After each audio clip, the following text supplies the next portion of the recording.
Ito nga pala ang napakasaya at napakasolid na nakaganapan sa piyesta ng Barangay Buhangin, Hanusa, kay Tume at Gulod. At talaga namang tayo ay nabiyayaan na napakaraming Sharon.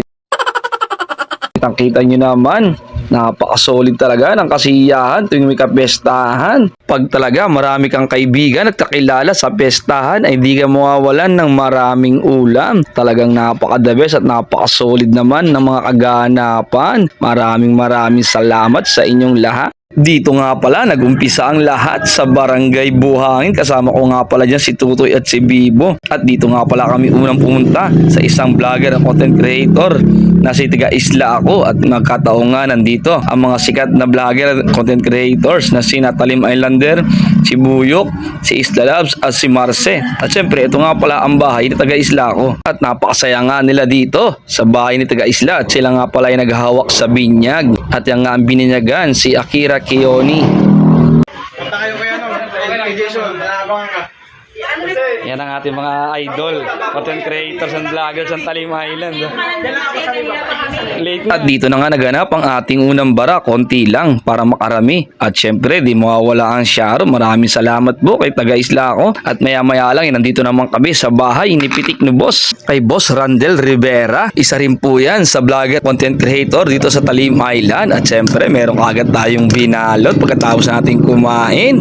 At naabutan na ulit tayo ng sticker. Pakisuportahan nga pala kami. Moving forward, nandito naman tayo sa bahay ni Wonder Mom. Isa rin pong content creators and vloggers at Zumba instructor at marami pang ibang ginagampan at napakasolid nga ng kanyang handaan. At kumain nga lang tayo ng kauntian at tayo nabusog na agad at di mawawala ang Sharon dyan. Maraming salamat. At inabutan na nga kami dito ni Island Pitik tsaka ni Kuya Wally Isla Lab at kami nga ipapaalis na rin. Dito naman kami napadpad sa hindi kalayuan at di kalapitan sa bahay nga ng ating isang kabro at talaga naman tayong inimbitahan para lang mapabalutan.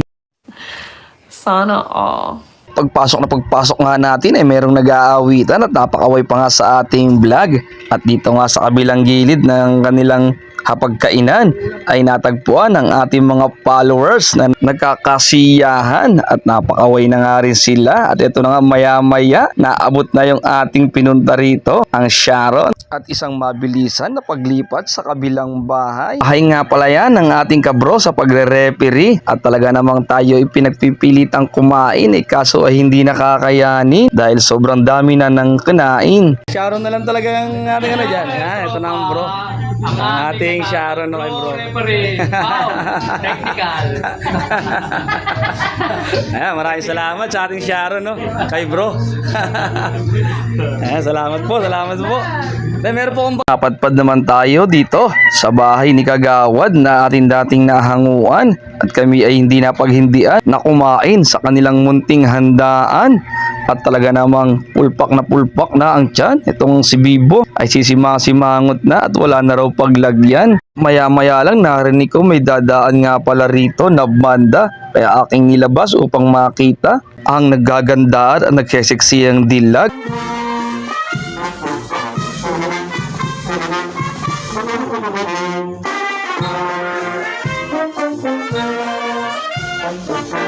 Maya-maya lang nakita tayo ng ating isang followers at tayo biglang dinalan ng masarap na ulam at may kasama pang minatamisan.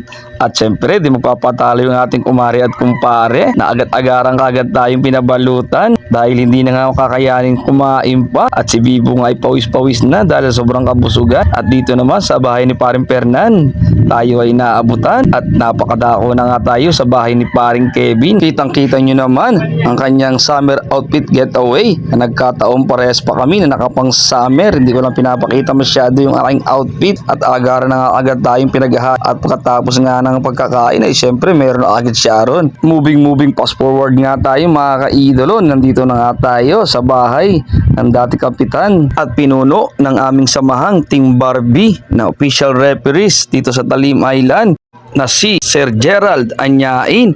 At dito nga ay meron naman tayong bagong naging kaibigan, followers na maaasahan at laging manonood sa ating mga gagawing vlogs at content. At maya-maya lang tayo ay napabalutan. Maraming salamat Sir Gerald Anyain, at talaga namang napaka-solid. At ang saya naman ang kanilang ditong banding, katuwaan, inuman na may kwentuhan. At maya-maya lang nandito na nga tayo sa isang content creator and vlogger, si Laguna Lake TV. Kami po ay inyong suportahan at talaga namang ito ay maaasahan at talagang hindi na makakain. Ako at ang aking kasamahan, kaya Sharon na lang ang aming inaantabayanan. Halos taon-taon nga pala, ito ay aming dinarayo dahil nga sa napakasolid na rin ang aming samahan. At eto na nga, dumarating na nga yung ating Sharon. Bigyan mo na sila. Napakasolid. At antimano, lumipat na naman kaagad tayo dito para maka-Sharon dito sa ating kabro, at talagang ngiting-ngiti dahil nakasama sa video. At ito naman yung kanilang kamag-anakan na nagkakasiyahan. At syempre, followers na rin natin yan dahil nahatak natin sila na mag-follow. Napadpad na naman tayo dito sa kabilang pwestuhan dahil nakilala natin ang ating kumparing yan na napa-okay pa. At ito na, ang kadil daw pinuno. Talaga naman napaka-solid nila. Tayo ay nainyayahan at nabigyan pa ng ulam. Salamat nga pala sa inyong lahat at napatawa pa nga dyan si ate. At moving forward na naman tayo, hindi na natin nabidyoan ang ibang bang kaganapan dahil nga sobrang nagmamadalian.